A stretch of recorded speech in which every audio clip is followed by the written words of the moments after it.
पहला अपराध सेवा का बन जाएगा। सवारी पर चढ़कर पैरों में पादुका पहनकर भगवत दर्शन के लिए जाना, ये सेवा अपराध है। भक्ति एक विशुद्ध समर्पण का भाव है। भरत जी महाराज जब चित्रकूट में पहुंचे तो अत्यंत सुकुमार श्री चरण भरत जी के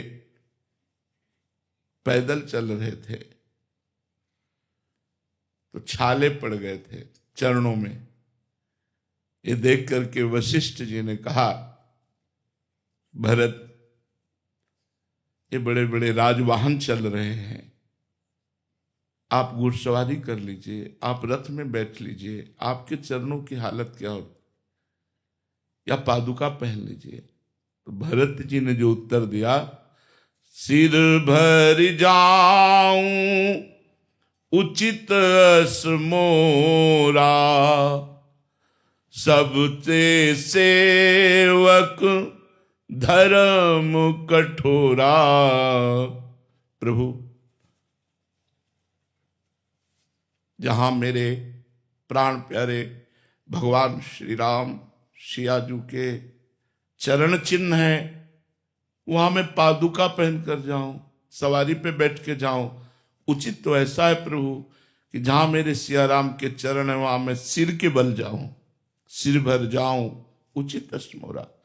मैं अपने स्वामी के दर्शन करने जा रहा हूं, चल नहीं पा रहा हूं, लेकिन मुझे सिर के बल जाना चाहिए, चरणों से नहीं, क्योंकि चरण चिन्ह मेरे स्वामी के बने हुए हैं। भक्ति एक विशिष्ट भाव है जो भगवान को भी अधीन कर लेती है। इसीलिए भक्त, उपासक, वैष्णव, भजनानंदी को चाहिए कि अपने प्रभु के श्री विग्रह के दर्शन करने के लिए जब हम मंदिर में जाएं तो कम से कम 100 कदम पहले उतर जाएं और नंगे पैर जाएं। अगर आप सवारी में चढ़कर जाते हैं, जूता पहनकर मंदिर के ऊपर चढ़ते हैं, तो ये पहला सेवा अपराध आपका बन जाएगा। दूसरा, भगवान के उत्सवों को मनाएं। हमारे सनातन धर्म में उत्सवों का बड़ा महत्व है, उससे कृपा की प्राप्ति होती है।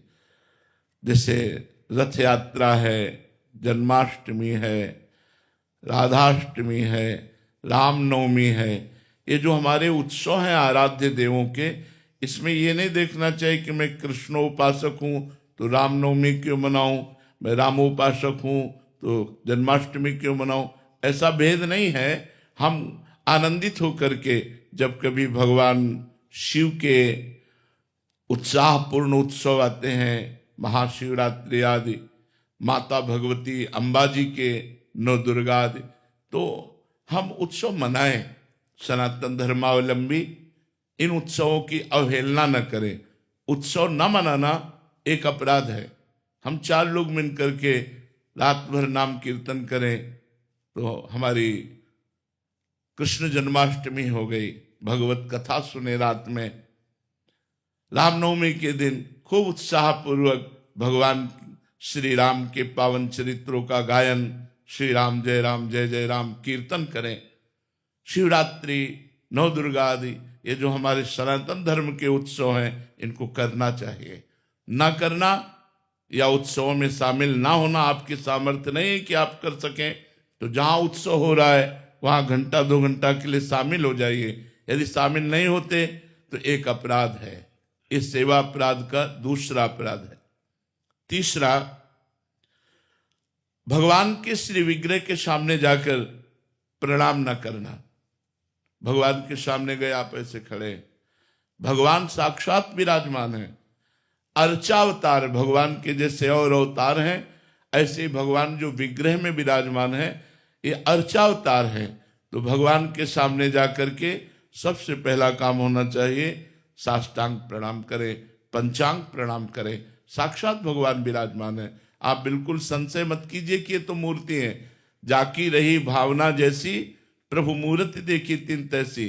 अगर आप भावना करेंगे मूर्ति है तो मूर्ति है, नहीं तो साक्षात बिहारी जी विराजमान है, किसी मूर्तिकार की रचना नहीं। साक्षात राधा वल्लभ लाल, साक्षात राधा रमण जी। ये हम पर कृपा करके विराजमान है। हमारी सामर्थ्य नहीं कि हम इनको देख सकें, तो ये अर्चा विग्रह के रूप में विराजमान है। एक बार भगवान श्री कृष्ण को साष्टांग प्रणाम करने वाले को 10 अश्वमेध यज्ञ के अवभृत स्नान का फल प्राप्त होता है। एकोपि कृष्ण कृतः प्रणामो दशाश्वमेधा अवृतेन तुल्यः। दशाश्वमेधी, जो 10 अश्वमेध करने वाला है वो पुनरेपि जन्म, बड़ी बात है, लेकिन कृष्ण प्रणामी न पुनर्भवाय। जो एक बार श्री कृष्ण को साष्टांग लेट कर प्रणाम करता है, 10 अश्वमेध यज्ञ के अवभृत स्नान का फल मिलता है। लेकिन 10 अश्वमेध यज्ञ करने वाले में और श्री कृष्ण के प्रणाम करने वाले में अंतर है कि 10 अश्वमेध यज्ञ करने वाला स्वर्ग में जाएगा, पुण्य क्षीणे मृत्युलोके विसंति, लेकिन कृष्ण प्रणामी न पुनर्भवाय। इसलिए भगवान के श्री विग्रह के सामने जाते ही साष्टांग लेट जाए या पंचांग प्रणाम करे। कम से कम इतना देहाभिमान न पुष्ट हो कि हम भगवान के सामने अवहेलना पूर्वक खड़े हैं। देखते ही हाथ जुड़ जाए, नेत्र झुक जाए, साष्टांग लेट जाए, ये वैष्णवता है, ये भक्ति है। अगर आप प्रणाम नहीं करते तो तीसरा सेवा अपराध है। चौथा, अशौच अवस्था में मंदिर में दर्शन करने जाना। आप जैसे कपड़ा सहित लेटरिन गए हैं तो आपका अधिकार नहीं कि आप मंदिर में जाकर दर्शन करें। पहले जाइए, स्नान कीजिए, वस्त्र परिवर्तन कीजिए, वस्त्र पवित्र हो और आपका शरीर पवित्र हो। वो कोशिश करो कि भाव भी पवित्र हो, तब हम भगवान के दर्शन करने के लिए जाएं। एक एक कदम में आनंद का उल्लास होता है अपने प्रभु के दर्शन करने की भावना में। यदि आप खड़े खड़े लघु शंका करते हैं, आपके वस्त्रों में पेशाब के छींटे पड़ते हैं, आप अपवित्र हैं, मंदिर जाने के योग्य नहीं है, इसीलिए बुद्धि भ्रष्ट हो जाती है, कोई भाव नहीं आता, कोई अनुभव नहीं आता। नहीं, आपसे सच्ची कहते हैं, प्रभु के जो श्री विग्रह हैं, हमने अब वो सब बातें नहीं बताई जाती, मतलब ये साक्षात हैं। आपको हम ये कह रहे साक्षात हैं, एक एक बात आपकी सुनते हैं, एक एक बात देखते हैं, हम कैसे तुम्हें बताएं। ये प्रभु जो श्री विग्रह में आप केवल भाव करके देखिए, वो हमारे भावों को ग्रहण करते हैं। जो प्यार से उनसे बात करो ना, सेकंड में उत्तर आता है, सेकंड में ऐसे बात करो और स्फुरित हो गया, उत्तर स्फुरित हो गया। ये प्रभु विराजमान है, तो हम अपने प्रभु के अशौच अवस्था में मंदिर दर्शन करने न जाएं। जब हमारा शरीर अपवित्र हो, हमारे वस्त्र पवित्र हो, हमारा मुख अपवित्र हो। मुख में 3 बार आचमन करें, कृष्णाय नमः, गोविंदाय नमः, अच्युताय नमः। दाहिने अंगूठे से ऐसे करके हाथ पैर धो के पवित्र होकर भगवान के दर्शन करने जाए। अपवित्र दशा में वस्त्र अपवित्र, शरीर अपवित्र, मुख अपवित्र, ऐसी दशा में भगवत दर्शन करना अपराध माना जाता है मंदिर में जाकर के। 5वां, एक हाथ से भगवान को प्रणाम करना। ये शास्त्रीय पद्धति नहीं है। संत या भगवंत को दोनों हाथ जोड़कर प्रणाम किए जाते हैं। दोनों हाथ जोड़कर संतों को प्रणाम करते हैं और भगवान के सामने दोनों हाथ, ऐसे भगवान को नहीं किया जाता। ऐसे करना एक 32 सेवा अपराधों में एक अपराध है। एक हाथ से भगवान को प्रणाम नहीं करना चाहिए। ये 5वां अपराध है जो एक हाथ से प्रणाम करते हैं। 6ठा, जब हम भगवान की परिक्रमा देते हैं तो हमारे श्री ठाकुर जी महाराज की 4 परिक्रमा होती है। तो परिक्रमा में आप ऐसे जब चारों तरफ घूमते हैं तो श्री विग्रह के सामने जब आते हैं तो प्रत्येक परिक्रमा में रुकना चाहिए और रुककर प्रणाम करना चाहिए और फिर परिक्रमा देनी चाहिए। जैसे हम ठाकुर जी की ऐसे परिक्रमा दे रहे हैं तो ऐसे परिक्रमा करके आए, फिर प्रणाम किया, फिर दूसरी परिक्रमा, फिर प्रणाम, फिर तीसरी परिक्रमा, फिर प्रणाम, फिर चौथी परिक्रमा, प्रणाम। बहुत महत्वशील है। भगवान की परिक्रमा करना विश्व ब्रह्मांड के समस्त पुण्यों में सर्वश्रेष्ठ है। पृथ्वी की परिक्रमा कर लो, सब तीर्थों की परिक्रमा कर लो, तो तीर्थपाद तो भगवान है। भगवान की परिक्रमा कर ली, सबकी परिक्रमा हो गई। अगर 4 परिक्रमा श्री भगवान के मंदिर की कर ली, पूरी पृथ्वी की परिक्रमा हो गई, क्योंकि जितने तीर्थ हैं वो संत और भगवंत के द्वारा ही प्रकाशित हैं, और संत भगवंत से हैं, और भगवान स्वयं प्रिया प्रीतम विराजमान, उनकी जब परिक्रमा कर ली तो सबकी परिक्रमा हो गई। 4 परिक्रमा, और ऐसे रुक करके, जो बिना रुके हुए ऐसे घूमते रहते हैं वो 32 सेवा अपराधों में ये 6ठा सेवा अपराध है। 7वां, श्री भगवान के श्री विग्रह के सामने पैर फैला के बैठना। मानो आपकी गांठों में दर्द है, आप मंदिर में बैठे तो भगवान के सामने ऐसे पैर फैला दिए, ये अपराध है, आपके पुण्य नष्ट हो जाएंगे। अगर आपके पैर दर्द करते हैं तो आप खड़े खड़े या बैठे बैठे जैसे बने दर्शन कर लीजिए, हट जाइए सामने से। उनके सामने ऐसे जो नहीं जानते हैं वो और पैर ऐसे सामने फैला दिए, वो अपराध है। भगवान के श्री विग्रह के सामने ऐसे पैर करके फैलाना, ये 32 सेवा अपराधों में 7वां सेवा अपराध है। 8वां, भगवान के श्री विग्रह के सामने घुटने लपेट कर हाथों से बांध कर बैठना। ऐसे जो घुटने ऐसे कर लेते हैं ना लोग, ऐसे ऐसे वो 32 सेवा अपराधों में 8वां। यही सब हमारी बुद्धि को भ्रष्ट कर देते हैं। बोले मंदिर गए लेकिन कोई लाभ नहीं ले पाए, तो ये सावधानियां हैं। 9वां, श्री भगवान के श्री विग्रह के सामने बैठ गए और जपना चाहिए मंत्र धीरे धीरे। आलस्य, प्रमाद, सोना। अगर आप श्री विग्रह के सामने सो रहे हैं तो आपका अपराध बन रहा है। मत सो, 1 सेकेंड भले ही दर्शन करो, निकल जाओ मंदिर से, तो अपराध तो नहीं बनेगा, 1 सेकेंड के दर्शन का तो लाभ मिलेगा। 10वां, श्री भगवान के श्री विग्रह के सामने कुछ भी पाना, जैसे आपको कुछ भी मिला तो विग्रह के सामने से हट जाइए और फिर प्रणाम करके, प्रसाद है जो भी, चरणामृत है जो भी, वो सामने से हट जाइए। उनको देखते हुए ऐसे सामने ऐसे नहीं पाना, जो भी मिला है सामने से हट जाइए, एकांत होकर पा लीजिए, हाथ प्रक्षालन कीजिए, फिर दर्शन के लिए आ जाइए। 11वां, भगवान के विग्रह के सामने झूठ बोलना कभी नहीं। एक तो वहां बात ही ना करे, अगले में आएगा, लेकिन भगवान के सामने कभी, और गुरुदेव के सामने, ये 2 जगह कभी झूठ नहीं बोलना चाहिए। महत अपराध है। हमें चाहे जितना बड़ा दंड मिले, यदि हमने गलती की है तो अब की है, अब चाहे मुझे क्षमा कर दो चाहे दंड दो, वैसे तो कहीं झूठ नहीं बोलना चाहिए।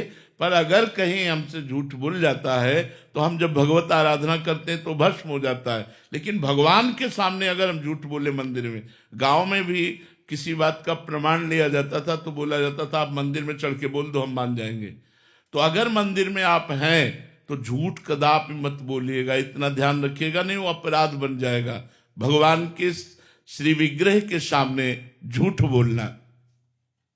12वां, श्री भगवान के श्री विग्रह के सामने किसी को जोर से पुकारना, ऐसे नहीं, क्योंकि सरकार विराजमान है। अगर किसी को भी बुलाना है तो सामने से हट जाइए और उसको छू कर बुलाइए, या धीरे से उसको स्पर्श करके कोई बात कहनी। आवाज जोर दे करके मंदिर में नहीं, आवाज जोर दे करके बुलाना भगवान की अवहेलना होती है, वो अपराध बनता है। भगवान के श्री विग्रह के सामने आपस में प्रपंच की बात करना। 13वां, अब बैठे हैं बातचीत कर रहे हैं, भगवान के श्री विग्रह के सामने पंखा चल रहा है बड़ा आराम से, और भगवान के श्री विग्रह के सामने व्यर्थ की, गांव की, रिश्ते नातों की, आने जाने की, प्रपंच की बातें कर रहे हैं, ये अपराध है। भगवान के सामने बैठकर अगर कुछ करना है तो पद गायन करो, भगवान की महिमा। आज देखो ठाकुर जी कैसी सुंदर पोशाक पहने, आज उनके चरणों में पायल कितने सुंदर है, उन्हीं की शोभा का वर्णन करो, प्रपंच की बात नहीं। या तो मौन होकर नाम जप करो और या तो भगवान की चर्चा करो। हमें लगता है मौन रहकर नाम जप करना सर्वोत्तम बात रहेगी। श्री भगवान के श्री विग्रह के सामने चिल्ला चिल्ला कर उलूल जुलूल बात करना, बेमतलब ऐसे ऐसा वैसा ऐसा, मंदिर में बहुत सावधान। 15वां, श्री भगवान के श्री विग्रह के सामने किसी को दंड देना। मान लो आपकी जेब ही काट ली है, आपकी जेब काट ली, माना उस आदमी को पकड़ लिया, ठाकुर जी के सामने दंड नहीं देना है, इतनी मर्यादा रखी। और 16वां, श्री भगवान के श्री विग्रह के सामने किसी को पीड़ा भरे कट वचन बोलना, मतलब गाली गलौज, ऐसे गंदे वचन बोलना, या ऐसा शापित वाली बात करना, ऐसा कुछ भी बोलना, या श्री भगवान के श्री विग्रह के सामने किसी पर कृपा करना। नहीं, सरकार विराजमान है। वो मान लो कोई कह रहा है कुछ भी वो प्रभु विराजमान, उनसे बात करो, इस समय चुप रहो, शांत। श्री भगवान के श्री विग्रह के सामने निष्ठुरता भरा व्यवहार करना। 19वां, श्री भगवान के श्री विग्रह के सामने कंबल ओढ़ करके जाना। सर्दी का समय है तो मानो एक लोई एक चादर ऐसे डाल लिया, वहां मार कंबल ओढ़कर भगवान के सामने जाना निषेध करता है, शास्त्र निषेध करता है। श्री भगवान के श्री विग्रह के सामने किसी की निंदा करने लगना। भगवान के विग्रह के सामने मौन बहुत जरूरी है। जब आप दर्शन करने जाए तो सीधे आंख मिलाया और दर्शन करते रहो, आंख नीचे किया, मंदिर से बाहर, बच गए, कोई अपराध नहीं लगेगा। श्री भगवान के श्री विग्रह के सामने किसी को स्तुति भरे वचनों से बोलने रहना। अरे भाई आप क्या गाते हैं, आप बहुत ऐसा वैसा बातचीत करने लगे, उसकी बड़ाई करने लगे। स्तुति का मतलब होता है किसी की बड़ाई करना, वो दोष है। श्री भगवान के सामने अश्लील शब्द बोलना। श्री भगवान के श्री विग्रह के सामने अधोवायु छोड़ना। अब जैसे ये एक शारीरिक प्रक्रिया है, आप मंदिर में हैं, आपको अधोवायु का मतलब समझ रहे ना, तो उस वायु को जब वेग आता है तो कहीं भी वो छोड़ देता है ना, तो भगवान के श्री विग्रह के सामने नहीं, सीधे निकलो मंदिर से बाहर, यानी श्री भगवान के श्री विग्रह के सामने छोड़ दिया तो 32 सेवा अपराधों में है श्री विग्रह के सामने अधोवायु का त्याग करना। और 24वां, शक्ति रहते हुए भगवान की साधारण वस्तुओं से सेवा करना। जैसे आपके पास खूब भगवान ने दिया है तो उत्तम उत्तम भोग लगाइए, उत्तम पोशाक पहनाइए, उत्तम आभूषण पहनाइए। ऐसा नहीं कि आप खा रहे हो हलवा और चाय और पकौड़ी और भगवान के सामने चिरौरी रख दिया, ये ठीक नहीं है। प्राय लोग इस बात को नहीं समझते हैं, चिरौरी बिस्कुट ये भगवान के सामने, आप गरम गरम हलवा पकौड़ी खा रहे, नहीं भाई, पहले गरम गरम बने ठाकुर जी के सामने अर्पित करो। तो उत्तम उत्तम पदार्थों से, उत्तम उत्तम पोशाक आभूषणों से श्री ठाकुर जी की सेवा करनी चाहिए। 25वां, भगवान को निवेदन किए बिना अगर आप जल भी पीते हैं तो आपके सुकृतों का नाश होता है। गीता में भगवान ने कहा मुझे अर्पित किए हुए बिना जो भोजन पाता है वो पाप पाता है।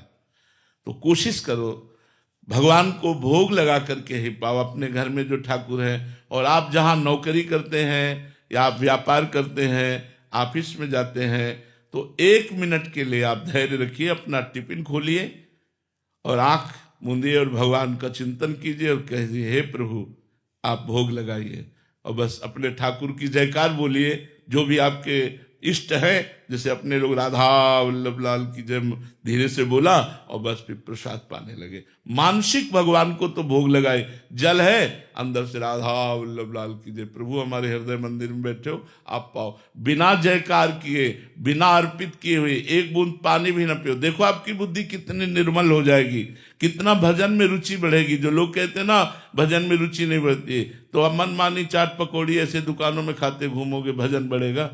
बिना भगवान को अर्पित के हम कह देखो तुम्हारा मन है आज हम, चलो ठीक है आप ले लो, मान लो वही दुकान पे खाना है, आंख मूंदिए और भाव में आए कि हे प्रभु मेरा मन, मतलब आप गोलगप्पा पाना चाहते, राधा राधा राधा वल्लभ लाल की जय, हर गोलगप्पा में राधा बोलिए और पवाइए, देखो आपकी बुद्धि शुद्ध रहेगी, बुद्धि भ्रष्ट नहीं होगी। ऐसे तो फिर मनमानी करने से बुद्धि अपवित्र हो जाती है। 26वां, ऋतु का जो फल है वो जरूर भगवान को भोग लगाना चाहिए। अलग अलग ऋतुओं में फल आते हैं, अलग अलग ऋतुओं में शाक आते हैं, तो शाक फल आदि उत्तम ये ऋतुओं में। आज ठाकुर जी प्रसन्न होते हैं। एक बार चोखा मेला जी महाराष्ट्र के थे, तो ठाकुर जी की आराधना में तो बड़े उच्च कोटि के भावयुक्त महापुरुष थे, तो बाजार जा रहे थे घर की वस्तु लेने, तो देखा केले का ऋतु था, नए नए केले इतने बड़े बड़े पके, तो उन्होंने कहा कि सामान क्या लेना, ठाकुर जी के लिए केला ले लेते हैं। और केला लिए और मंदिर में दरवाजे पर जाकर के आवाज लगाई और भगवत पार्षदों को कहा विट्ठल भगवान को भोग लगा दीजिए।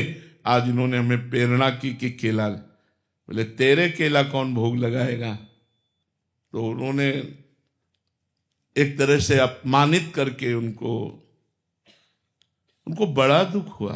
आपने हमें प्रेरणा क्यों की, और प्रेरणा क्यों, अगर प्रेरणा की तो आपने मुझे ये धक्का दे के बाहर क्यों, ये क्या लीला है आपकी?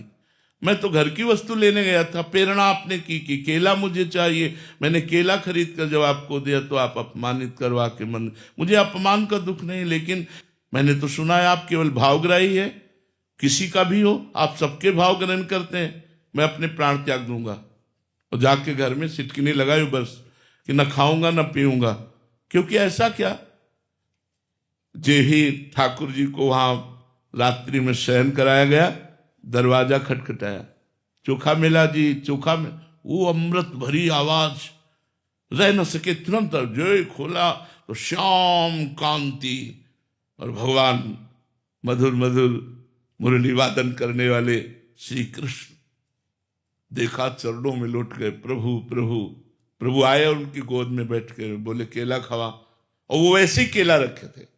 बोले प्रभु मैं चतुर, बोले छोड़ो, मैंने कब कहा चतुर्वर्ण का, मैं तो भाव का भूखा हूं, मैं किसी वर्ण या किसी पद प्रतिष्ठा में नहीं बिकता, मैं भाव में बिकता हूं। गोद में बैठ करके चोखा मेला जी की भगवान ने केले, और बोले सुनो ये 2 केले दे दो, रुक्मिणी जी को भी पवाएंगे। वहां विट्ठल भगवान और रुक्मिणी जी महाराष्ट्र में विराजमान है, तो 2 केले पीताम्बर में लिए, अंतर ध्यान हो गए, और अंदर से जाके मंदिर की सिटकिनी बंद कर ली, और 2 केले रुक्मिणी जी को पवा के छिलके आंगन में फेंक दिए। अब जब सुबह हुआ दर्शन के लिए तो बाहर से ताला खोला, अब अंदर से बंद है मंदिर। अब सब परेशान हो गए, कैसे खुला, अंदर कैसे बंद हो गया। तो स्तुति की, बड़ी प्रार्थना की, भगवान से विनय की, तो आवाज आई, जाओ चोखा मेला जी को पालकी में बैठाल करके जब लाओगे और वो हमसे प्रार्थना करेंगे तो मंदिर का दरवाजा खुलेगा, नहीं तो नहीं खुलेगा। ऐसा ही करना पड़ा, पालकी में बैठाल के चोखा मेला जी को लाए, और जब चोखा मेला जी ने प्रार्थना की प्रभु दरवाजा खोल दीजिए, फटाक से दरवाजा खुल गया। जो पुजारी जन थे उन्होंने देखा छिलके पड़े, बोले प्रभु छिलके कैसे, बोले चोखा मेला जी के केला के। तुम क्या समझते हो मैं किसी जाति से बिकने वाला हूं? नहीं, विद्या रूप महत्व कुल धन जौवन अभिमान, ये सब सच कंटक रहे न भक्ति निदान। जहां 6 प्रकार का अभिमान होता है वहां मेरी भक्ति नहीं रहती तो मैं कैसे रह सकता हूं। तो भगवान को अच्छी वस्तु देखा, अरे ये तो प्रभु के लिए बहुत अच्छी रहेगी, चलो आज ये ले चलते, अपने ठाकुर को भोग लगाते हैं। ऐसा भाव रखना। किसी शाक या फल आदि के अगले भाग को तोड़ करके अच्छा अच्छा अपने लिए रख लेना और फिर ऐसा भगवान को अर्पित करना, ऐसा नहीं होना चाहिए।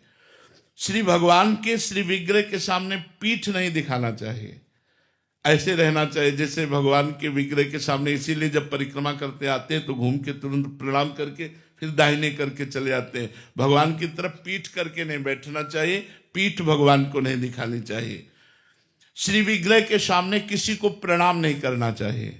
अब यहाँ सावधानी की जरूरत है, जैसे गुरुदेव भगवान आ जाते हैं, हम दर्शन कर रहे होते हैं, हमारी दृष्टि गई, गुरुदेव भगवान आ गए, तो हमको फिर भगवान से दृष्टि हटाकर गुरुदेव भगवान को प्रणाम करना चाहिए। मोते अधिक गुरु ही जिए जानी। अगर कोई संत भगवान दिखाई देते हैं तो ऐसे नेत्रों से किया, ऐसे प्रणाम किया और फिर ठाकुर जी के दर्शन करने लगे, और जब वो श्री विग्रह से दूर हुए तो उनको फिर प्रणाम नमस्कार। लेकिन गुरुदेव को तुरंत, गुरुदेव आ गए, तुरंत ठाकुर जी से दृष्टि हटा के गुरुदेव के चरणों में प्रणाम करे, फिर ठाकुर जी के दर्शन करे। बकाया श्री विग्रह के सामने किसी और को प्रणाम न करे, सीधे बस ठाकुर जी के दर्शन करता रहे।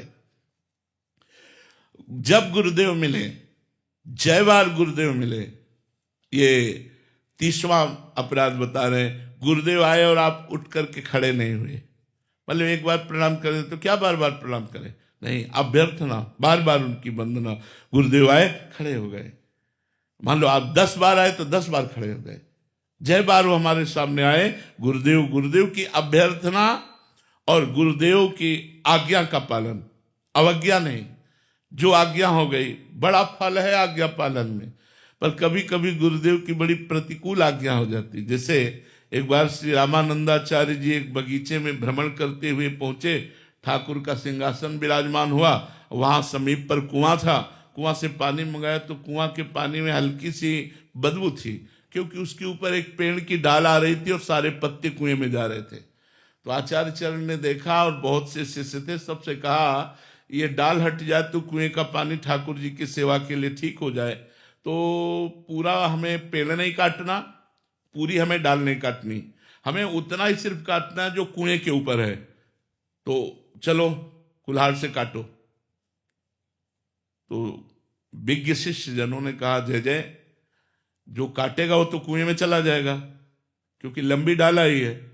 अगर पेड़ के पास से काटनी हो तो सुविधा है, नहीं तो बैठ करके तो इधर ही काटेगा, और काटेगा तो कुल्हाड़ से कुएं। बोले इससे मुझे कोई मतलब नहीं, डाल कटनी चाहिए।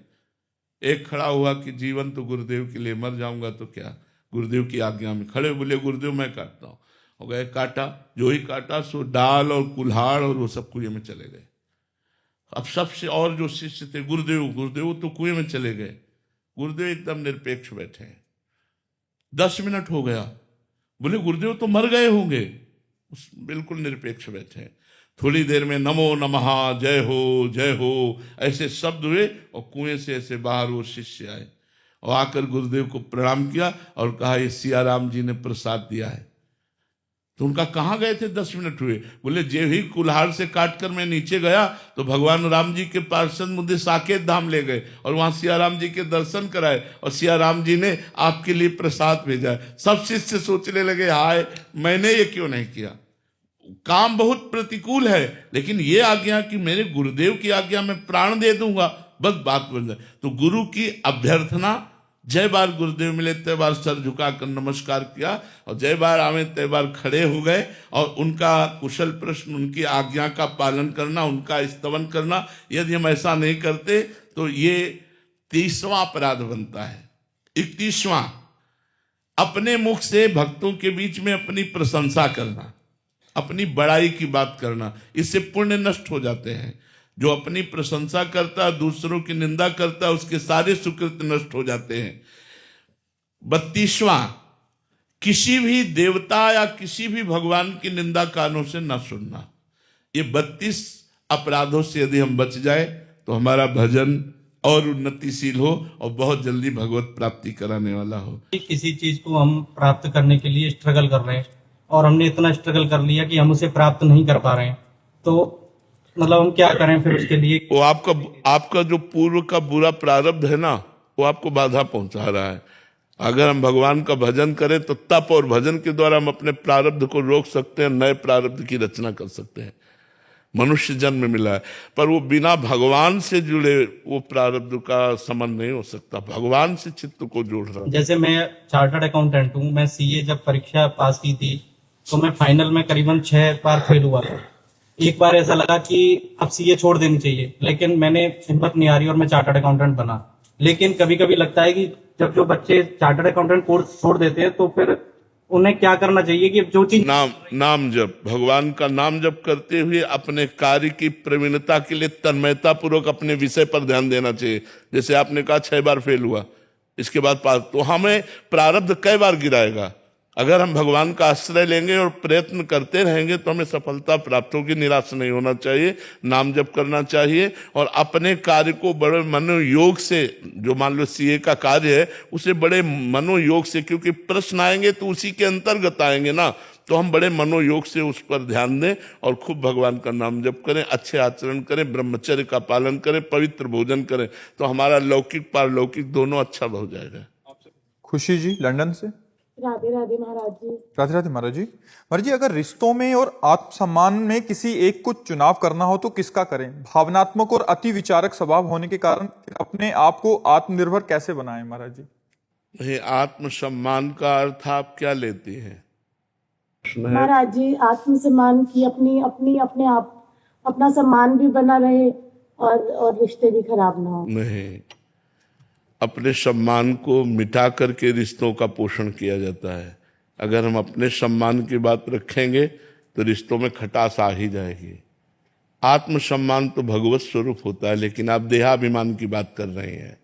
जिसे आप आत्मसम्मान कह रहे हैं उसे देहाभिमान कहा जाता है। देहाभिमान को ठीक नहीं कहा गया है। देहाभिमान को मिटा करके हमको अपने रिश्तों का पोषण करना चाहिए। अपने जो भी रिश्ते हैं उनमें भगवत भाव रख करके अपने सम्मान को, देखो शास्त्रीय आदेश है, सबहि मान प्रद आप अमानी। जब आप मान रहित होकर सबका मान करेंगे तो रिश्ते अपने आप उज्जवल हो जाएंगे और सब रिश्तों में भगवान ही विराजमान है। अमानिना मान देनो कीर्तनीय सदा हरि। स्वयं अमानी रहकर दूसरों को मान देना। और हम अपने सम्मान की बात अगर ध्यान रखेंगे तो खटास तो रिश्तों में आ ही जाएगी और आप जलेंगी, आपका हृदय जलेगा, आपका हृदय असंतुष्ट होगा। वो ठीक नहीं, सिद्धांत से ठीक नहीं है। सिद्धांत से आप अमानी बनिए, दूसरों को सम्मान दीजिए, दूसरों से सम्मान लेने की भावना न रखिए, दूसरों को सम्मान देने की भावना रखिए, तो आपका हृदय उदार हो जाएगा और वास्तविक आत्मसम्मान आपका होगा। वास्तविक आत्मसम्मान आपका होगा जब आपसे कोई कटु व्यवहार करे तो आप उससे प्रेम का व्यवहार करें तो भगवान देख रहे हैं, वो आपको प्यार करेंगे। और जिसको भगवान प्यार करते हैं उसे सारा संसार प्यार करता है। जा पर कृपा राम की होई ता पर कृपा करे सब कोई। तो हमें लगता है आप आत्मसम्मान की भाषा को देहाभिमान में बदल रही है। देहाभिमान आत्मसम्मान नहीं होता, सबका सम्मान ही आत्मसम्मान होता है, क्योंकि आत्मा सब में विराजमान है। ऐसे तो रिश्तों में खटास आ जाएगी, कड़ुआहट आ जाएगी, आपका हृदय संतप्त हो उठेगा, सो ठीक नहीं है। स्वाति जी भानपुरा से। राधे राधे महाराज जी। गुरुदेव, नाम जप के उपरांत भक्ति की अगली सीढ़ी कौन सी है महाराज जी? यही पूर्णता है। पहले नाम जप वैखरी से होता है, राधा राधा राधा राधा राधा राधा राधा, फिर उपांश से होता है, फिर मानसिक होता है। ये 3 पद्धतियां हैं। परा वाणी से जब नाम चलने लगता है तो भगवान का स्वरूप सामने होता है, उनकी दिव्य लीलाएं होती हैं। ये नाम ही प्रारंभ है और नाम ही पूर्णता है। नाम में ही सब कुछ छुपा हुआ है। वैखरी, मध्यमा, पश्यंती और परावाणी, ये 4 वाणियां हैं। जब परावाणी से नाम चलने लगता है और जिसे कहते रोम रोम और रग रग बोले, तब कछ स्वाद नाम को पावे। नस नाड़ियों तक में नाम समा जाता है, शरीर परम पवित्र हो जाता है, हृदय परम पवित्र हो जाता है, स्वभाव परम पवित्र हो जाता है और वो भगवत स्वरूप हो जाता है। तब नाम ही प्रारंभ है और नाम ही पूर्णता है। नाम की अगली सीढ़ी नाम ही है, बस वो उतरता चला जाएगा। अभी नाम में मन नहीं लगता, नाम जब कर रहे हैं संसार, भूत भविष्य की बातें, गंदी बातें, ये सब आ रहे, धीरे धीरे नष्ट हो जाएगी। अब नाम ही दिखाई दे रहा है, नाम ही सुनाई दे रहा है। संपूर्ण लोकांतर से वैराग्य हो गया। नाम जप करते करते भगवान से अनुराग हो गया। भगवान का रूप, भगवान की दिव्य लीलाएं उसके सामने छा गई, वो सिद्ध पुरुष हो गया। नाम ही साधना है और नाम ही सिद्धावस्था है। पूजा आलोक जी। राधे राधे। राधे राधे महाराज जी। महाराज जी, मैं ये जानना चाहती हूँ कि गुरु और शिष्य के बीच का नाता कैसा होना चाहिए? शिष्य ऐसी कौन सी बातें हैं जिससे गुरुदेव प्रसन्न होते हैं शिष्य की? नाता सेवक स्वामी का प्रधान होता है। गुरु स्वामी होता है और शिष्य सेवक होता है। सेवक वही है जो स्वामी की अक्षरशः आज्ञा का पालन करे, गुरु को साक्षात परब्रह्म मान करके उनकी आज्ञा का पालन करे। उनकी आज्ञा जो हुई है वो हमारे लिए परम कल्याण के लिए है, ऐसी भावना करके प्रत्येक छोटी से छोटी भी आज्ञा का पालन करे। और गुरु की आज्ञा के अनुसार जब हम जीवन चलाते हैं और जब हम ऊंचाई पर पहुंचते हैं तो हम गुरु स्वरूप ही हो जाते हैं। हमारा गुरु का संबंध स्वामी सेवक का संबंध है, माता पिता का संबंध है, मित्र का संबंध है, सब कुछ संबंध है। तुम्हें माता च पिता तुम्हें बंधुश्च सखा तुम्हें। तुम्हें विद्या द्रविणं तुम्हें सर्वम मम देव देव। सर्वदेव गुरुदेव, हमारी संपत्ति गुरुदेव, हमारे माता गुरुदेव, हमारे पिता गुरुदेव, हमारे सखा गुरुदेव। गुरुदेव, अब जैसे ये लोग सब हमारे पास रहते हैं तो कभी हंसी खेल होता है तो हम साथी हंसते भी हैं, विनोद भी हो रहा है तो हम सखा भाव में उस समय हंसी विनोद भी करते हैं। माता की तरह इनका पोषण करते हैं, पिता की तरह इनकी संरक्षता करते हैं, स्वामी की तरह इनकी हर कामनाओं को देखते हैं और शिक्षक की तरह, गुरु की तरह इनको उपदेश देते हैं। तो सारे संबंध गुरुदेव से जिसके हैं वही सच्चा सेवक है, वही सच्चा शिष्य है। और गुरु और शिष्य दोनों समान एक स्थिति को प्राप्त हो जाए तब शिष्यता की पूर्णता है। जो गुरु में चल रहा है वही शिष्य में चल रहा है। जिस रस में गुरु मगन है उसी रस में शिष्य मगन है, तब वो एक रस्ता आ गई, तब वो सच्चा शिष्य हो गया।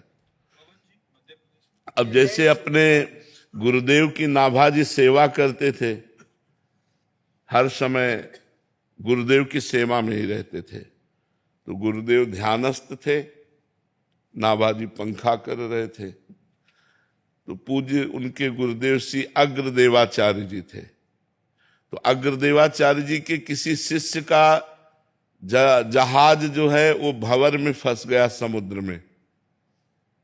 अब ये हुआ कि तो डूब जाएगा, तो उन्होंने पुकारा, गुरुदेव गुरुदेव गुरुदेव रक्षा करो। तो अग्रदेवाचार्य जी सियाराम जी को माला पहनाने जा रहे थे, बस अचानक एकदम वो पुकार, एकदम चिंतन खिंचा तो माला ऐसे, तो नाभाजी पंखा में से हवा कर रहे थे, उन्होंने ऐसे कर दिया और गुरुजी से मानसिक स्थिति में जाके कहा कि आप माला पहनाइए। जो हमारे गुरु भाई का जहाज अटक गया था वो तो निकल गया। तो उन्होंने कहा कौन बोला? यहां के कौन बोला? मानसिक सेवा में वो ऊपर से सब मौन है। बोले कौन बोला? बोले जिनको जूठन दे देकर पाला है वो सेवक ने बोला। आपकी जूठन का बल, ये शिष्य गुरु की महिमा को जानकर गुरु के समान हो गया, पर दासता ऐसी ही कि आपकी जूठन के पोषण से ही हम हुए। ये है गुरु शिष्य का संबंध कि शिष्य जब गुरु की महिमा में युक्त होकर गुरु स्वरूप हो जाए तभी शिष्य की पूर्णता है कि जो गुरु के हृदय में चल रहा है वही शिष्य देख रहा है, वही शिष्य आनंद ले रहा है। जी, हम आप में गुरुदेव देखते हैं, हमारा हाथ कभी नहीं छोड़ना जी के। देखो, गुरुदेव कभी नहीं छोड़ते, शिष्य छोड़ देता है। गुरु का स्वभाव छोड़ना नहीं। जैसे आपसे कोई अपराध बना, हमें पता चला, हमने कहा चल निकल भाग, दिखाई मत देना। आप शाम के वहीं रोड के किनारे बैठे, मान लो कभी हम जब निकले, क्यों बैठे हो, दिखाई क्यों दिए? प्रभु आपके सिवा हमारी ठौर ही नहीं, तो मैं जाऊं कहां? खत्म खेल, सारे अपराध माफ हो गए।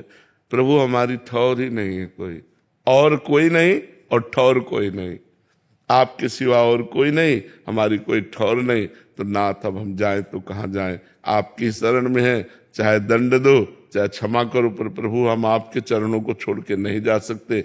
ये है गुरु भक्ति। गुरु कभी नहीं छोड़ते, आप लोग ही गुरु को छोड़ देते, उनकी आज्ञा का उल्लंघन करके मनमानी आचरण करते हैं।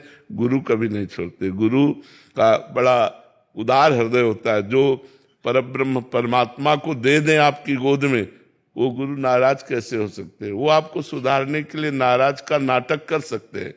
तो आपकी निष्ठा होनी चाहिए कि गुरुदेव को छोड़कर ये मारे या प्यार करें, गुरुदेव को छोड़कर और हमारी कोई गति नहीं। पवन जी, जय जय श्री हरिवंश। हरिवंश महाराज जी, क्या गुरु की आज्ञा में रहना ही सर्वोपरि साधन है? क्या केवल नाम जप में सारी मेहनत लगा दें करने में? तो गुरु की यही तो आज्ञा है, गुरु की यही तो आज्ञा है। भगवान के चिंतन में मेहनत लगा दो, यही गुरु की सर्वोपरि आज्ञा है। जितना भजन करोगे उतना गुरु प्रसन्न होंगे, गुरु प्रसन्न होंगे, इष्ट अनुकूल हो जाएंगे, सारी बात लगे। तो हम पूरी मेहनत लगा करके, पूरी जान की ताकत लगाकर आठों पहर नाम जप करें तो गुरु प्रसन्न हो जाएंगे, इष्ट प्रसन्न हो जाएंगे, सब कुछ प्राप्त हो जाएगा। ज्ञान, वैराग्य, भक्ति सब प्राप्त हो जाएगी। नाम में पूरी सामर्थ्य है, विराजमान है। जितना शास्त्रों में लिखा है वो सब नाम में भरा हुआ है। ब्रह्म राम ते नाम बड़ वरदायक वरदान। ब्रह्म भगवान राम से भी बढ़कर प्रभु का नाम है।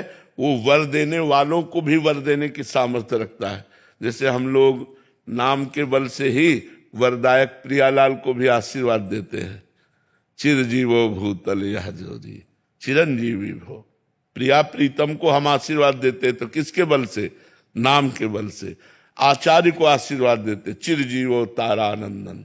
अपने आचार्य को, अपने गुरु को आशीर्वाद देते हैं, स्वस्थ रहो, सुखी रहो, आनंदित रहो। किसके बल से? उन्हीं के द्वारा दिए हुए नाम के बल से। ब्रह्म राम ते नाम बड़ वरदायक वरदान। वरदान देने वालों को भी वर देने की सामर्थ्य आ जाती नाम जापक में। इसलिए नाम से बढ़कर के कोई नहीं है। खूब नाम जप करो, इसी से सब प्राप्त हो जाए। कुलदीप सिंह जी चंडीगढ़ से। राधे राधे महाराज जी। महाराज जी, इस अंतिम पड़ाव में गुरुवाणी के शब्द हैं, जप तप संयम धर्म ना कमाया, सेवा साध ना जानिए हरि राया, कहू नानक हम नीच कर्मा, शरण परे की राखो शर्मा। महाराज जी, याद करके बहुत पछताता हूं, कृपया मार्गदर्शन करें कि बची हुई सांसों को कैसे संभालूं। नानक साहब तो बता तो दिए ना, शरण गए की शरण परे की राखो शर्मा। हाँ, आपकी शरण में इस बात को आप देखिए। मेरे से तो न साधु सेवा बनी, न मेरा भजन बना। हे नाथ, बस मैं आपकी शरण में हूं, इस बात की लाज रख लीजिए कि मैं आपकी शरण में। ये खास बात है, जब जीव हृदय से भगवान की शरणागति हो जाता है तो सारी जिम्मेवारी भगवान स्वीकार कर लेते हैं। हमें चाहिए मन वचन और कर्म से, अब जब से जागृत हुए तो हम अपने गुरुवाणी की शरण में हो जाए, हम अपने वाहे गुरु की शरण में हो जाए, परमात्मा की शरण में हो जाए, अकाल पुरुष की शरण में हो जाए, जिससे हमारा काम बन जाए। शरणागति हृदय से होती है। ये आर्त भाव है कि न मेरे से कोई जप तप बना, न मेरे से साधु सेवा बनी, अब तो प्रभु मेरा जीवन व्यर्थ ही है, मैं आपकी शरण में हूं। हे वाहे गुरु, हे परमात्मा, आप खुद शर्मा, मतलब आप खुद इस बात की लाज रखो कि मैं आपकी शरण में हूं। अब मेरी गति और दुर्गति आपके हाथ में है। संगीता जी दिल्ली से। श्री हरिवंश महाराज जी। महाराज जी, मेरा ये पापी मन ना तो वाणी पाठ में लगता है, ना ही माला जप में लगता है, श्री जी की सेवा में तो बिल्कुल नहीं लगता है। ये बस संसारिक राग द्वेष प्रपंच और भोगों में ही भटकता रहता है। इस पापी मन, हम देखो, मन को एक कोष करके अपने को छूट दे रहे हैं, गलत बात है। अगर आप केवल मन को कोसेंगे और अपने को छूट दे देंगी तो दुर्गति हो जाएगी। हम बोले राधा, बोलो राधा राधा राधा राधा, क्या करेगा मन? क्या करेगा मन? अब जब हम राधा राधा राधा की रट लगा रहे हैं तो हमारा मन क्या करेगा? अपने आप पवित्र हो जाएगा, अपने आप ठीक हो जाएगा। अब हम कहें कि मन से नाम जप हो तो सिद्धों का होता है, मन से नाम जप सिद्धों का होता है। साधकों को नाम जप वाणी से करना होता है, इसलिए वाणी से खूब नाम जप करो। अब मन लगे न लगे, नाम जप चल रहा है वाणी में, आपका परम कल्याण हो जाएगा। देखो, मन की चक्कर में मत फंसो। अगर मन की चक्कर में फंसोगे तो दुर्गति कर देगा ये। हमको नाम पकड़ना, जबरदस्ती पकड़ना, नियम पूर्वक जपना। इसीलिए हम काउंटर को बहुत अच्छा समझते हैं। जो काउंटर आज लग चला है आधुनिक ना, कि भाई आज हमने 10,000 नाम जप किया, आज हमने 12,000 नाम जप किया, आज हमने 50,000 नाम जप किया। करना चाहिए, इससे उत्साह बढ़ता है। और कैसे भी हो, नाम तो जिह्वा से चल रहा है ना, इसलिए तुम्हारा परम मंगल हो जाएगा। काउंटर आदि ये बहुत उत्साह पैदा करते हैं कि आज हमने इतना नाम जप किया, आज हमने इतना नाम जप किया। इसलिए करना चाहिए, सबको करना चाहिए। 5,000 नाम रोज जपना शुरू कीजिए, फिर आगे बढ़िए। शुरू करेंगी? हाँ, ऐसे राधा राधा राधा राधा राधा राधा राधा राधा 5,000 बार राधा राधा को मन लगे न लगे, फिर आप देखो कैसा आनंद आने लगेगा धीरे धीरे। सुमन जी पंजाब से। महाराज जी, दुख में भजन छूट जाता है तो महाराज जी ऐसे में कैसे? दुख में भजन तो अधिक होता है, इसका मतलब आपका भजन में अभ्यास नहीं है, इसीलिए है ऐसा। जो दुख में भजन नहीं कर पाता और सुख में क्या भजन करता है? अनुकूलता का कहीं भजन होता है? भजन तो हमें तो लगता है दुख में ज्यादा होता है। जब प्रतिकूलता, अपमान, निंदा, विपत्ति, दुख ये घेरे हों तो हमारा चित्त भगवान में स्थित होना चाहिए, तभी माना जाएगा वो भजन करता है। नहीं तो फिर भजन क्या, दुख में आया और भजन भूल गए, प्रभु का सुमिरन भूल गए, इसका मतलब भजन ठीक नहीं है। अभी भजन ठीक नहीं है, भजन को ठीक करो, अभ्यास ठीक करो भजन का। दुख में भी हमारी चित्तवृत्ति भगवान में लगनी चाहिए, अधिक लगनी चाहिए। कुंती जी ने तो भगवान से दुख ही मांगा कि हर समय दुख एक ऐसा है जो भगवान का स्मरण कराता है।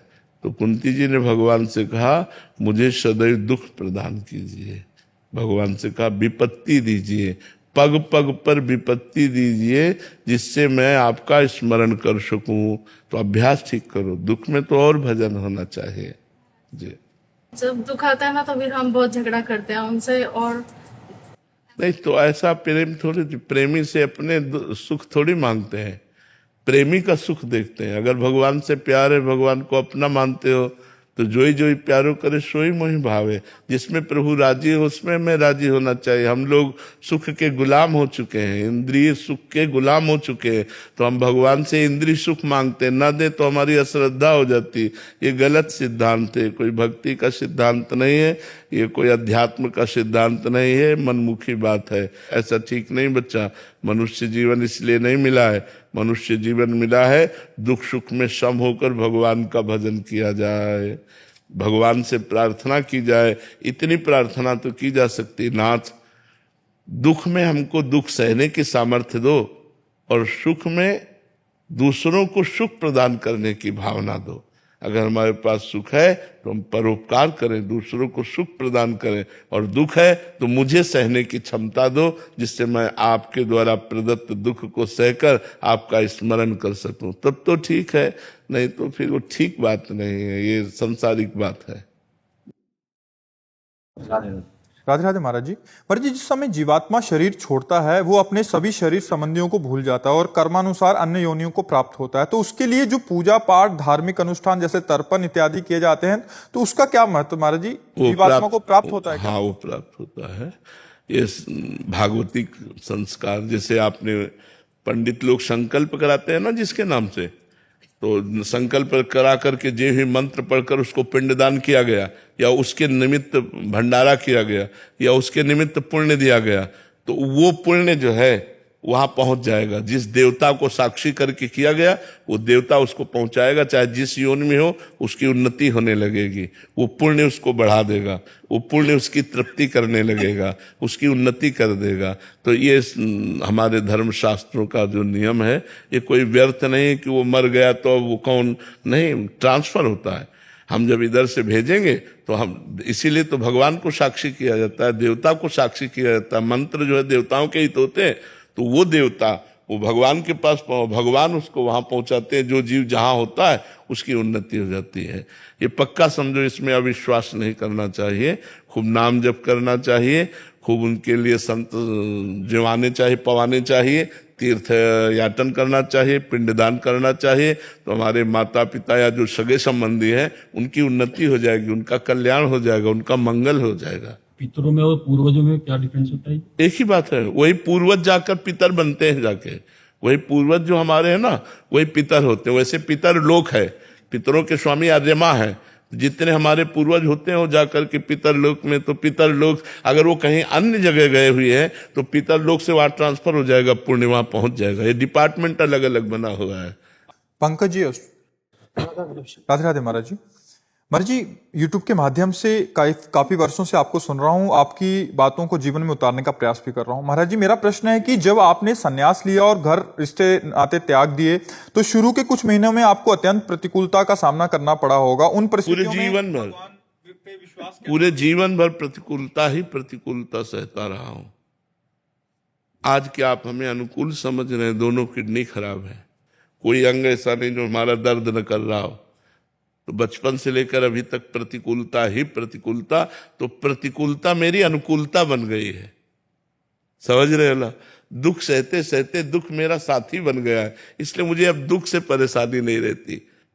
अब दुख, अपमान, निंदा, इनसे मुझे प्यार हो गया है। पूरे जीवन भर चलते चलते मुझे इनसे प्यार हो। अब और कष्ट बढ़ता है तो मुझे और सुख मिलता है। जाना है, शरीर को छूटना है। मैं शरीर नहीं हूं, ये नाशवान है, मैं भगवान का दास हूं। वो अविनाशी स्वरूप हमारा है जो चिदानंद में सेवा में भगवान की जाता है। इसलिए हाँ, पहले दिन हमारे विश्वास को भगवान शंकर ने पुष्ट किया। जब मैं 13 वर्ष का शरीर था तो शाम के माताजी से केवल बताया, पिताजी से तो हिम्मत नहीं थी क्योंकि बहुत कठोर स्वभाव के थे, तो उनसे डर लगता था बात करने में। तो माताजी से कहा कि माताजी हम कल बाबा जी बन जाएंगे। बाबा जी बन जाएंगे। उन्होंने विनोद समझा और हमारी बात बन गई, क्योंकि उन्होंने विनोद समझा। अगर सीरियस समझती तो रो देती या कुछ हमको आदेश करती, और उन्होंने विनोद समझा तो ध्यान ही नहीं दिया। भगवान ने हमारी बात बना दी। सब सो रहे थे, उठे, पिताजी को मानसिक प्रणाम किया, सैया पर थे, माताजी को प्रणाम किया, भाई बहनों को हाथ जोड़ा, और एक छोटी सी गीता, और एक ब्राह्मण कुल में जन्मे थे इसलिए चटाई, और वो एक लोटा, क्योंकि गायत्री यज्ञोपवीत हो जाता है ना, तो गायत्री के लिए उतना लेकर बस वो फिर घर से भागे। पैजामा कुर्ता या ऐसा पैंट शर्ट, हाफ पैंट या शर्ट या पैजामा कुर्ता क्या था मुझे ध्यान नहीं है उस समय, मतलब गृहस्थी वेश में ही भागे। और 15 किलोमीटर चलने के बाद थक गए। तो एक शंकर जी का मंदिर आता है नंदेश्वर, सरसौल में, सरसौल ब्लॉक में नंदेश्वर महादेव, वहां जंगल में जाकर के रुके। अब जब 12 बजे भूख लगी, क्योंकि सुबह से कुछ ना कुछ घर में मिल जाता था, अब सुबह तो मिला नहीं, चलते चले आए। अब दोपहर के 12 बज गए, भूख लगी। तो पहली बार हमारे मन में प्रश्न उठा कि कैसे जीवन निर्वाह होगा, जीवन निर्वाह कैसे होगा, कहाँ रहेंगे, कहाँ जाओगे। तुरंत हम कहा ये तो हमको परास्त कर देगा प्रश्न। तुरंत उनका भगवान जैसे रखेंगे, हम भूखों मर जाएंगे लेकिन घर नहीं जाएंगे, हर कष्ट सहेंगे। इतने में एक आदमी आ गया, हमारे विश्वास को भगवान ने तुरंत पुष्ट किया। एक आदमी आ गया, उसने कहा बच्चा यहाँ एक सूर स्वामी रहते थे, जानते हो क्या? तो हम कहा हम यहाँ नए आए, हम जानते किसी को नहीं। तो कमंडल खोला और 1 लीटर दही होगा, मीठा दही, गांव के दूध गड़वा का लाल लाल दही, लाल रंग का हो गया। उनका तुम पी लो, अब हम वापस नहीं ले जाएंगे, उनके लिए लाए थे, वो है नहीं तो आप पी लो, वो संत कहीं चले गए होंगे। तो हमें सब कुछ लगे, हम कहा हम क्यों पी ले? बोले नहीं पी लो, महादेव जी की ऐसी इच्छा है। तो उसी लोटे में डाल के 3-4 लोटा निकला, छोटा लोटा था। और जब वो गए तो 1 लीटर दही में खूब छक गए ना, बस जो ही गए सो शंकर जी के ऐसे पिंडी को पकड़ के खूब रोए कि हमें विश्वास हो गया कि हमारे जीवन का आप पार करेंगे, आप स्वीकार करेंगे। बस वो दिन क्या दिन, कभी घर नहीं याद आया, कभी घर नहीं गए, कभी परिवार से एक रोटी नहीं खाई आज तक, अपने जन्मभूमि की एक रोटी आज तक नहीं खाई जब से घर से निकले, भगवान की कृपा से। तो बहुत बड़ी जीवन यात्रा कट गई। अब बताओ, हम किसी आश्रम या ऐसा हमारा उद्देश्य नहीं रहा, इसलिए हम कहीं रुकते नहीं थे।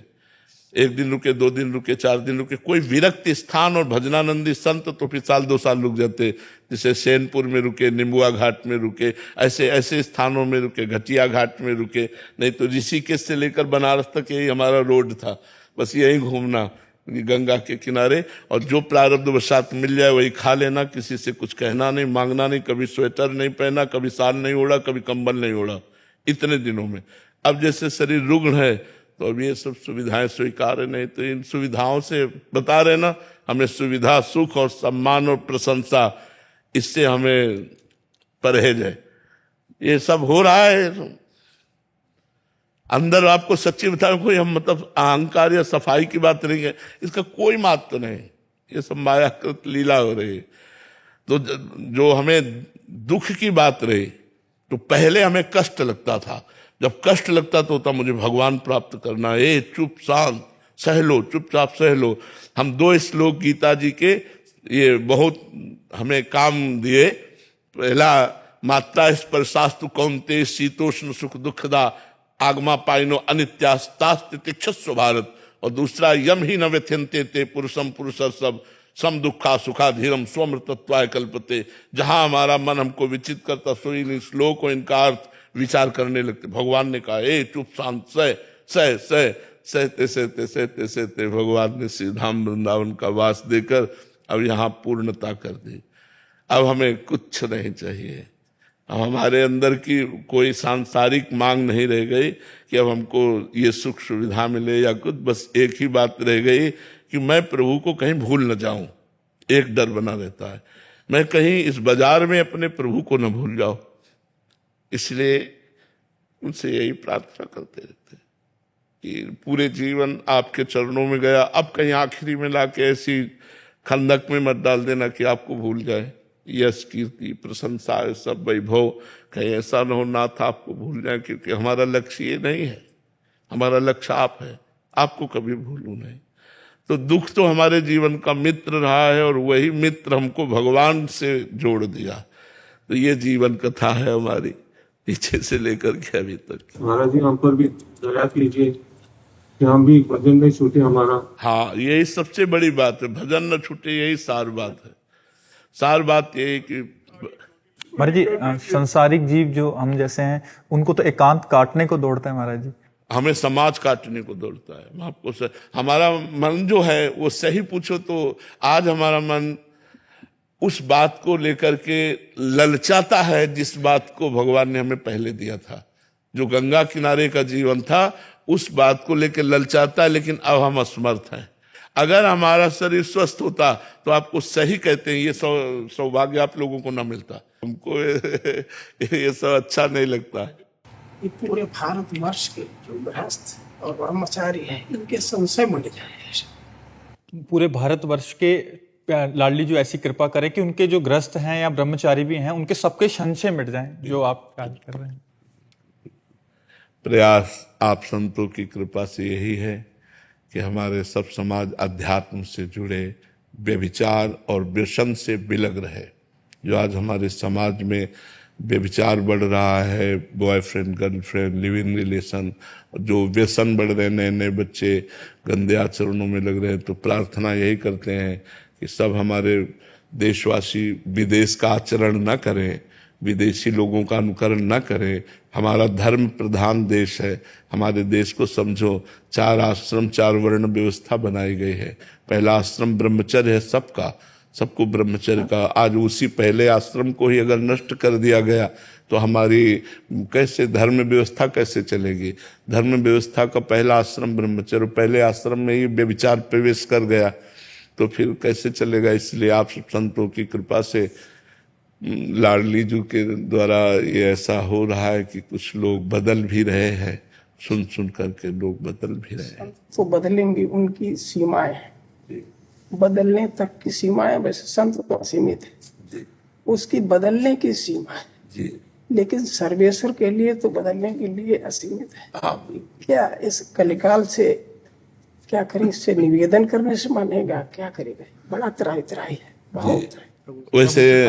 वैसे युग धर्म का प्रभाव होता है, इसलिए भगवान छूट दिए होते हैं और अपने संतों को पावर देकर रोकने का काम करते हैं। बकाया युग धर्म से के लिए नहीं, अगर वो चाहे तो एक संकल्प मात्र से अनंत ब्रह्मांडों का 1 मिनट में परिवर्तन हो जाए। अब हम लोग तो दीपक की तरह हैं, जो तो अपना अपना उजाला प्रकाश कर, कोई 10 को संभाल रहा है, कोई 100 को संभाल रहा है, कोई 1000 को संभाल रहा है, लेकिन पूरी सृष्टि को संभालना तो सिर्फ सर्वेश्वर भगवान के ऊपर है। पर युग धर्म के अनुसार वो भी छूट देते हैं, क्योंकि शास्त्रों में लिखा हुआ है, जैसे कलयुग का प्रभाव है तो शास्त्रों में लिखा हुआ है, तो इसीलिए उसका प्रभाव अपना पड़ेगा। पर संत जन लड़ते रहते हैं, उसके प्रभाव को दबाते रहते हैं और भगवान की जय और अध्यात्म की जय बुलवाते रहते हैं, अध्यात्म का संस्कार प्रकाशित करते रहते हैं। सबको देख के बड़ा आनंद आता है, ठीक है, लेकिन ये सब संशय रहित कैसे हो पाएंगे, ये कलिकाल में बहुत मुश्किल है। सो कलिकाल कठिन उर्गारी, पाप परायण सब नर, सब नर कल्पित करें अचारा, जाय न वरन अनीति अपारा। तो क्या सर्वेश्वर की लीला है? हाँ, सर्वेश्वर की लीला ही मानी। हम लोगों के जो पुराने प्रारब्ध के भोग बाकी है वो हम भोग रहे हैं। नहीं महाराज जी, युग धर्म का भी प्रभाव है। कोई कितना भी बड़ा प्रतापी हो, युग धर्म का प्रताप उसे युद्ध करेगा, उसको परास्त करने की कोशिश करेगा। अगर वो तपस्या और भगवत शरणागत है तो फिर कोई परास्त नहीं कर सकता है। कलयुग का प्रभाव वहीं रहता है जब भगवान नाम नहीं, भगवत लीला कथा नहीं, भगवान से चित्त नहीं जुड़ा, वहीं कलयुग का प्रभाव पड़ता है। नहीं तो हमारी वाणी जी में लिखा हुआ है, जो रसिकाचार्यों ने वाणी लिखी है, राधा वल्लभ भजत भज भली भली सब होए, जिते विनायक शुभ अशुभ विघ्न करे नहीं कोई, विघ्न करे नहीं कोई, डरे कलिकाल कष्ट भय, हरे सकल संताप हरसि हरिनाम जपत जय। कलयुग डरता है, जहाँ भगवत नाम कीर्तन, भगवत कथा, भगवत वार्ता, भगवत चिंतन होता है, वहाँ कलयुग डरता है। जैसे संकलो संगो शक्ति, हम 100 साधक मिलकर नाम कीर्तन करते हैं तो हम हजारों को पवित्र कर देंगे, 1000 2000 को पवित्र कर देंगे, ऐसे चलता है। लेकिन उसका प्रभाव तो चलेगा। जैसे गर्म हवा चलती तो सबको लगती है, प्रभाव मिट नहीं सकता। नहीं प्रभाव नहीं, कल का प्रभाव नहीं मिटाया जा सकता। नहीं, हम एक कोने से मिटाएंगे, दूसरे कोने में वो परास्त कर देगा। इसीलिए संत जन तो लगे ही हैं। कली जो युग प्रभाव युग धर्म है, ये भी क्या हमारे पुराने जन्मों के प्रारब्ध से हम लोगों को जन्म लेना पड़ा क्या? हाँ हाँ हाँ हाँ, बिल्कुल बिल्कुल बिल्कुल बिल्कुल, ये तुम्हारा कलयुग में जन्म होगा। बिल्कुल। तो इसके जब ये भोगना निश्चित है जी, तो ये पूरा भोगना पड़ेगा या भजन से ये नष्ट, प्रारब्ध नष्ट हो सकता है? भजन से हम इसको नष्ट कर सकते हैं, भजन मिटा सकता है। जो तप करे तुम्हारी कुमारी तो भावी मेट से भावी मेट सके त्रिपुरारी। जी इसके आगे एक निवेदन है, जी, हर इच्छा भावी बलवाना, हृदय विचारत शंभु सुझारा।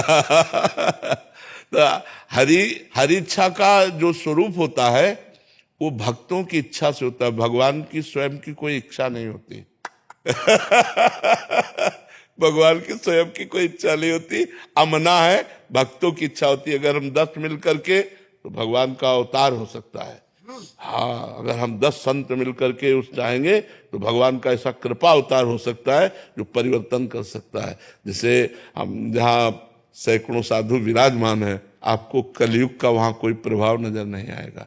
जो झूठ है, व्यभिचार है, व्यसन है, जुआ खेलना है, परा स्त्री से व्यभिचार, ये सब उसका प्रभाव नहीं आएगा। वहाँ आपको सतयुग त्रेता का ही वातावरण मिलेगा। भगवान नाम कीर्तन, भगवत कथा वार्ता, कोई ध्यानस्थ है, कोई मौन है, कोई तप परायण है, तो ऐसा आनंद बरसता है। तो हम सब मिल करके एक भगवान की शक्ति से जितना बचा सकते हैं, लोगों को बचा सकते हैं, बकाया युग धर्म अपना प्रभाव करेगा। हाँ, युग धर्म। ये जो नारायण है सर, ये भक्ति करते हैं जी, तो माया जो है, जी, क्या रहे माँ ब्रह्मांड में माया कटु प्रचंड, सेनापति कामादि भट्ट दंभ कपट पाखंड अंदर ही बात। जी। इन पे ज्यादा चोट कर रहा है या जो सामान्य है उन पे ज्यादा चोट कर रहा है? माया का प्रभाव महाराज जी, जैसे गर्म हवा चलेगी तो समान रूप से सबको लगती है, समान रूप से सबको लगती है, पर जिसका कोमल शरीर होता है उसे विशेष लगती है। तो ऐसे ही माया का प्रभाव तो चल रहा है समान रूप से, पर जो संतों का हृदय बड़ा कोमल होता है उस पर विशेष प्रभाव पड़ता है, उस पर विशेष प्रभाव पड़ता है। विशेष हाँ, क्योंकि जैसे जो गिरा हुआ है वो क्या गिरेगा, जो चल रहा है वही गिरेगा। अब इन पर अगर माया का प्रभाव पड़ेगा तो सीम की चाप शकर को उतासु बड़ रखवार रमापति जैसे।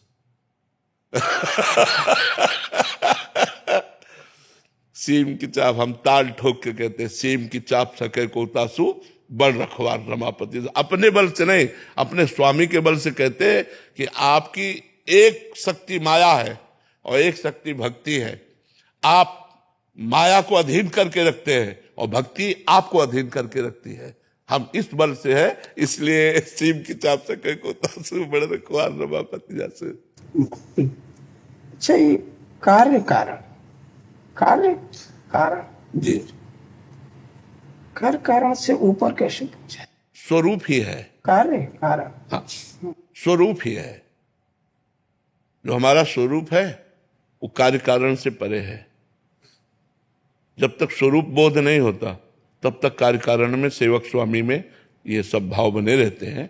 जब स्वरूप बोध हो जाता है फिर द्वैत है ही नहीं, न कोई कार्य है और न कोई कारण है, वही एक है स्वरूप बोध।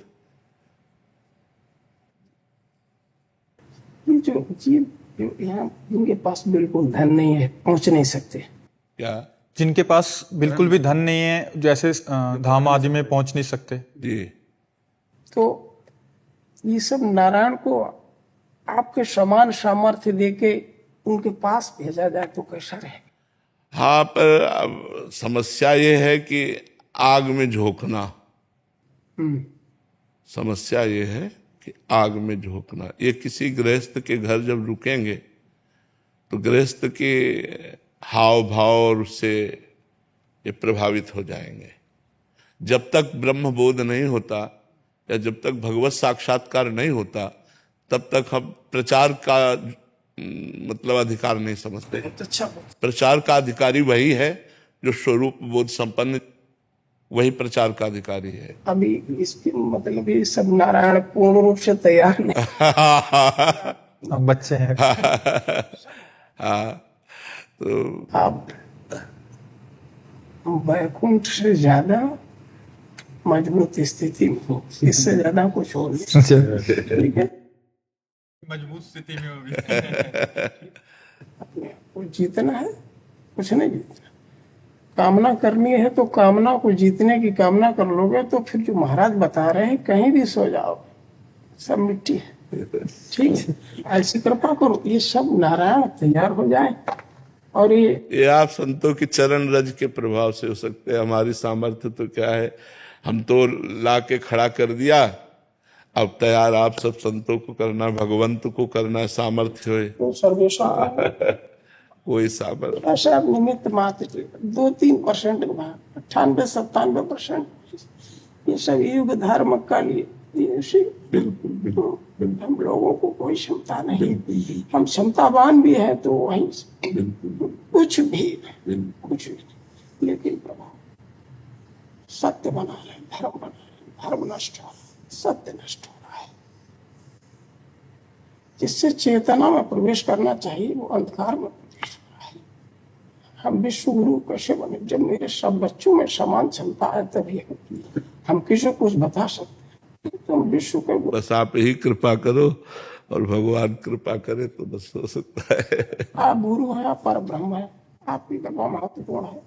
हम तो बस रोटी मांग कर खा ली। आप बहुत प्रसन्न हो, मैं बहुत, आप सब लोग ऐसे ही शंकराचार्य भगवान की तरह पूरे विश्व को आलोकित करो, यही शुभेच्छा है। तो जय हो सर्वेश्वर, जय हो विश्वनाथ, जय हो विश्वनाथ, जय हो विश्वनाथ। शुभम करो कल्याणम, ज्ञान भक्ति वैराग्य, ज्ञान भक्ति वैराग्य, सब प्रणाम। ज्ञान भक्ति। नारायण नारायण जय। भक्ति मनुष्य करता है गृहस्थ आश्रम में और सन्यासी आश्रम में भी। तो क्या भक्ति में जैसे मन विचलित होता है और भक्ति आती है फिर विचलित हो जाता है, इसका क्या कारण? अनेक जन्मों के भोग संस्कार, जी, दुर्वासना मम सदा परिकर्षयन्ति, जो अनेक जन्मों से हम भोगों को भोगते आए हैं वो संस्कार हमारे मन पे है। भक्ति के संस्कार तो आगंतुक है, नए, लेकिन जो भोगों के संस्कार हैं वो छुपे हुए हमारे मन में है। तो जैसे जैसे हम सत्वगुण बढ़ता है तो ज्यादा देर मन भक्ति में लगेगा, रजोगुण बढ़ेगा तो भोगों में जाएगा, तमोगुण आएगा तो निद्रा आलस्य प्रमाद में जाएगा। जब हम सतोगुण को बढ़ाते चले जाएं और हमारा अधिक समय सतोगुण रहे तो हमारा भक्ति का भाव बढ़ता चला जाएगा, रजोगुण तमोगुण नष्ट हो जाएगा, और जब भक्ति अपना रंग लाएगी तो सतोगुण भी शांत हो जाएगा और गुणातीत हो जाएगा, तो फिर मन जाएगा ही नहीं। अभ्यास करते रहना चाहिए। प्रत्यक्ष रूप से महापुरुष के संग लीन नहीं रह पा रहा हूँ, क्या बड़ा कष्ट है, भटक जाने का भी कष्ट है कि प्रकट रूप में महापुरुषों का सानिध्य नहीं मिल रहा है, इसलिए उसका कष्ट है, और कहीं भटक ना जाऊं इसका भी डर है अंदर। ये बिल्कुल डरते रहोगे तो बच जाओगे। बहुत आकर्षण है माया का, बड़े बड़े ज्ञानियों के चित्त में क्षोभ पैदा कर देती है। बचा जा सकता है तो संतों की बाउंड्री हो और उसके अंदर रह रहे हो तो बच सकते हैं, संत समुदाय के बीच में। महाराज जी व्यक्त रूप से नहीं रह पा रहे तो अव्यक्त रूप से संतों का सानिध्य नाम जप से, नाम जप करो, बड़े बड़े संत स्वप्न में आके उपदेश करने लगेंगे। नाम जप, डट के नाम जप करो, उठते बैठते चलते फिरते हर समय नाम जप करो। फिर हमारी बात का आप अनुभव करना, हम क्या कह रहे थे। नाम जप करो, जो भगवान का नाम प्रिय हो, हर समय नाम जप। जी फिर एक प्रश्न आता है कि नाम जप करते हैं, 10 माला कर ली, 12 माला, तो क्या निरंतरता लाने? हाँ ना, ये 10-12 वाली बात नहीं, ये हर श्वास वाली बात है। कोई भी सेवा कर रहे हैं, कोई भी सेवा कर रहे हैं, हाँ, बहुत सारे कार्य हैं। बिल्कुल बिल्कुल बिल्कुल। आप कुछ दिन निरंतर नाम चला कर देखो, फिर आपको कैसा लगता है, आप खुद बताना हमें।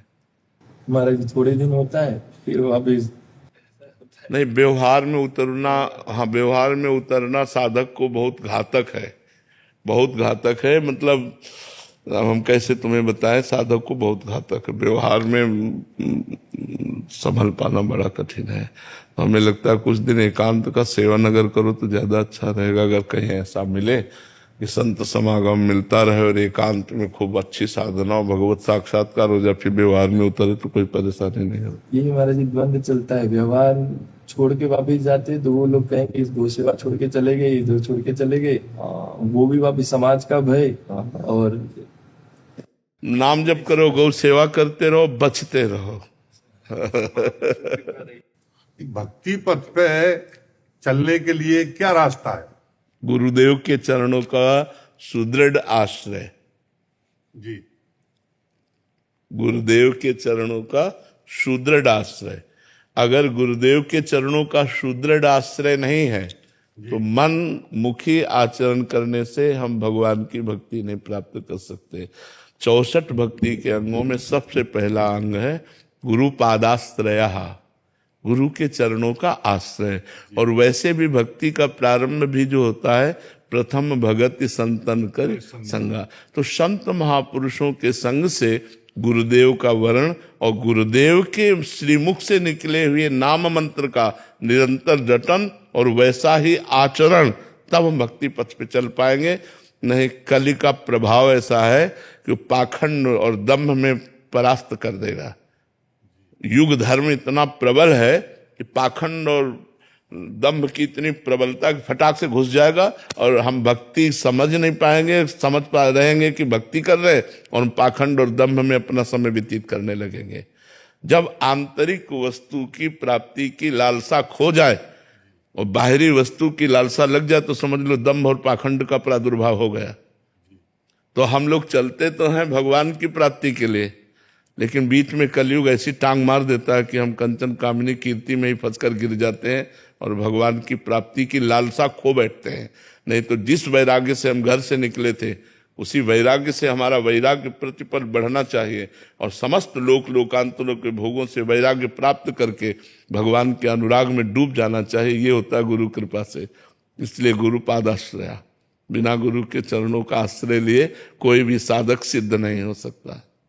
जी महाराज जी, आप सब गृहस्थ में रहते हैं, बट गृहस्थ की बहुत सारी ऐसी जिम्मेदारियां होती हैं, परिवार की जिम्मेदारियां होती हैं, गृहस्थ कार्य होते हैं, ऑफिस जाना होता है। ऐसे में भजन बहुत बाधित होता है और करना भी चाहे तो हो नहीं पाता। महाराज जी ऐसे में आपका, महाराज जी करना चाहे तो हो नहीं पाता, ऐसी बात तो नहीं है, क्योंकि युद्ध से बढ़कर के कोई कर्तव्य कर्म मुझे तो समझ में नहीं आता। जब भगवान ने अर्जुन जी से कहा मामनुस्मर युद्ध च, मेरा स्मरण करते हुए युद्ध करो, तो हमें लगता है कि हर कार्य भगवान का भजन करते हुए हो सकता है यदि हम सावधानी रखें तो। अब जो कार्य एकाग्रता पूर्वक ऑफिस में, व्यापार में या जिस भी डिपार्टमेंट में है कि आप बहुत एकाग्र हो जाते हैं तो भगवान का नाम भूल जाते हैं, तो हमने एक उपाय बताया है, उस कर्म को भी भगवान को समर्पित कर देना। जो कर्म भगवान को समर्पित कर दिया जाता है वो भगवान की प्राप्ति कराने योग्य हो जाता है। तो जब हम एकाग्र होकर अपना कार्य कर रहे हो, भगवान को भूल गए हो, तो वो कर्म भगवान को समर्पित कर दें और शेष समय बार बार आप ऐसा प्रयास करें कि राधा राधा